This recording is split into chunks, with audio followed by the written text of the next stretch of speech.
Welcome to Zack's pronunciation. This word is pronounced differently by Italians and by English speaking people. This is an invention by Americans and it's pronounced by Americans Frappuccino, frap-puh-CHEE-noh, Frappuccino. And the Italians, they pronounce it Frappuccino, frap-puh-CHEE-noh. So the Italians, they pronounce double P, frap-puh-CHEE-noh, frappuccino. And the Americans, they pronounce it like single P, frappuccino.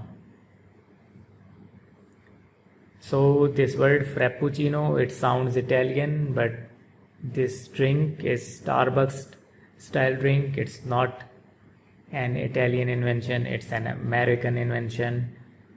So the Italian way to pronounce it frappuccino and the English way is frappuccino. It's a cold blended coffee drink created and trademarked by Starbucks.